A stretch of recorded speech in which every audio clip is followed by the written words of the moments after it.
You guys sent in some really interesting stuff this week, a lot of it, about building strong relationships and that feeling like something's just off, Yeah. you know?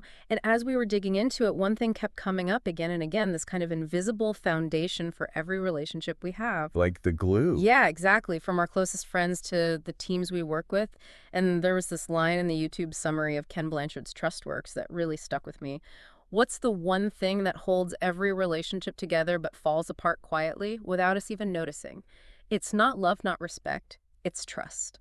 That's so powerful because it is that quiet erosion. Yeah. It's not always these huge blowouts that destroy trust. Right, it's the little things, almost invisible cracks that you don't really notice until suddenly everything feels shaky. Exactly. So for this deep dive, we really want to get into the nuts and bolts of trust using this framework from Blanchard. We'll be exploring the ABCD model of trust: able, believable, connected, and dependable. And what I think is so valuable about this for everyone listening is that it's not just some vague concepts.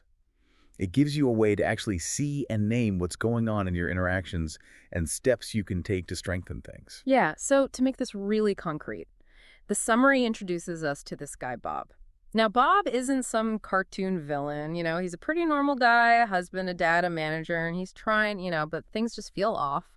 His wife's distant, his kids aren't opening up, his team at work is out of sync. And they use this great analogy. They say, Bob's life is like having weak Wi-Fi. Oh, I like that. Everything's technically working, but the signal keeps dropping. Things are slow. You can't really rely on it. And that's what low trust feels like in any system, your family, your work. And at first, Bob can't figure out why things are like this. He's putting in the hours, he's trying to communicate, but something's missing. That's where the ABCD model comes in. It helps us see those specific areas where trust is breaking down. That's a diagnostic tool. Yeah, exactly. So let's start with able. What does that even mean in this context? Well, able is really about showing your competence and reliability through your actions, proving to people that you know your stuff and that they can depend on you. Okay, so it's not just about being good at something, it's about consistently showing it. Right, and this is where Bob was having trouble. At work, he started missing deadlines. Not huge ones, maybe, but those smaller commitments. He'd be a little late to meetings, let those little tasks pile up. Those little things that seem insignificant at the time. Yeah. But the summary says it loud and clear. You can't always rely on me to follow through. That's the message it sends, even if it's unintentional. And it wasn't just at work either. This pattern was showing up at home too. He'd promised to run errands and forget to tell his kids he'd help with a project and get sidetracked. The summary really hit me with this line. He wasn't intentionally trying to let anyone down, but every missed task, every unkept promise, slowly chipped away at the sense of trust people had in his ability to consistently deliver. It's like death by a thousand paper cuts. Right.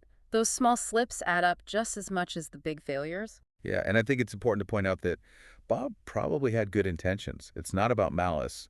It's about the impact of our actions, or in this case, inaction.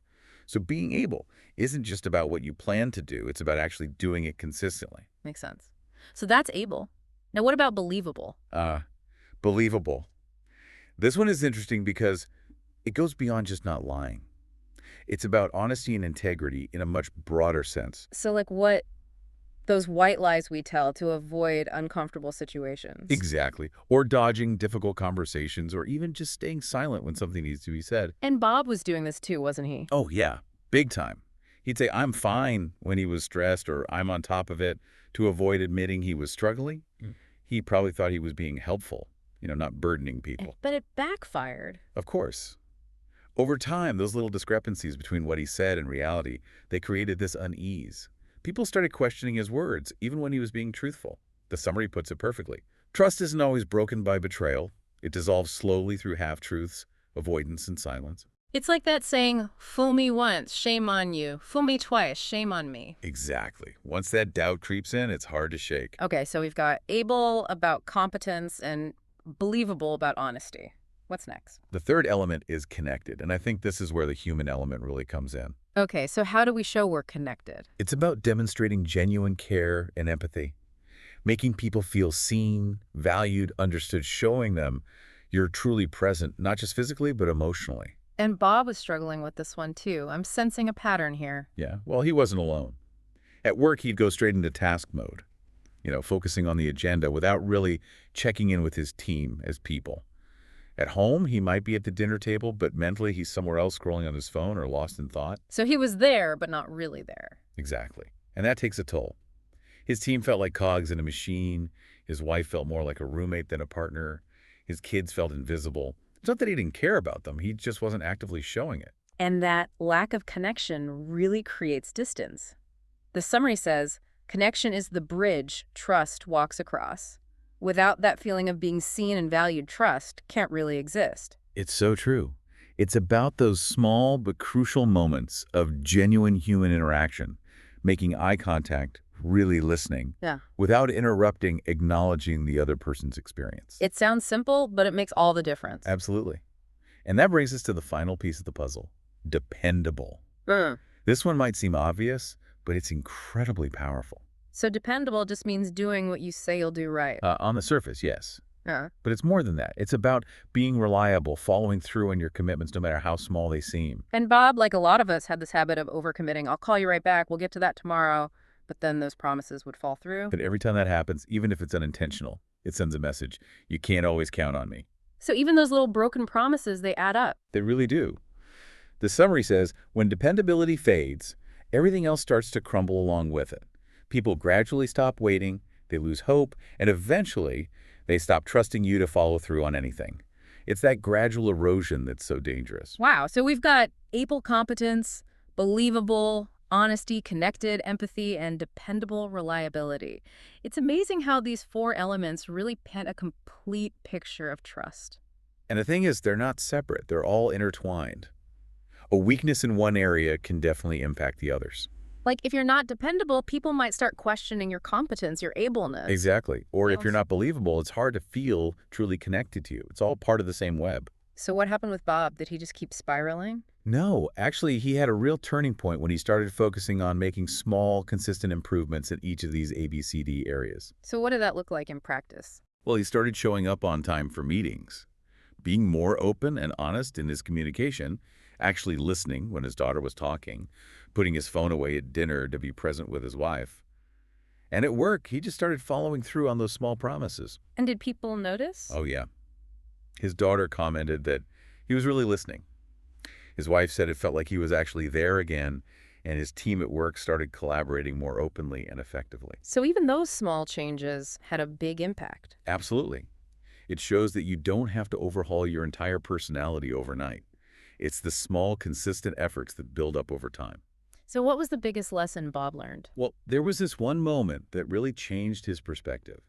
He heard this phrase, trust starts with you. Wow, that's powerful. It is, isn't it? For so long, he'd been focused on what others were doing or not doing, maybe even blaming them for the lack of trust. Yeah.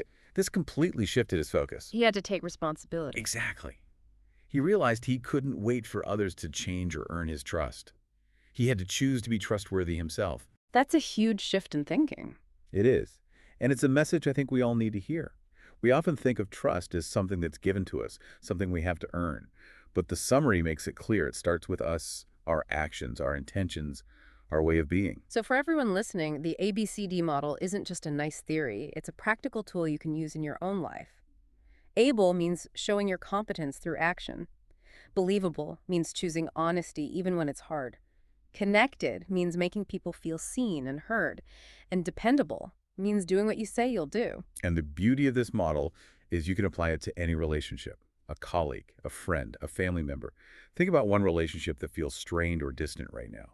What kind of trust might be missing? Using the ABCD model, can you pinpoint it? Yeah. Is it dependability? Maybe a lack of connection or honesty? Once you identify the gap, you can start taking steps to rebuild. And you don't have to do it all at once. Just pick one small action, one thing you can do today to embody one of the ABCD elements. Maybe it's being more dependable with a task, making an effort to be present during a conversation, being a little more open about your feelings. Even those imperfect efforts can create a ripple effect. It's about taking that first step. Exactly. Because in the end, building trust is about creating safety and security in our connections. And that's the foundation of any truly meaningful relationship. That's a great note to end on. So much to think about. Thanks for joining us for this deep dive into trust. It's been a pleasure. Remember, trust starts with you. We'll see you next time. See you then. Bye.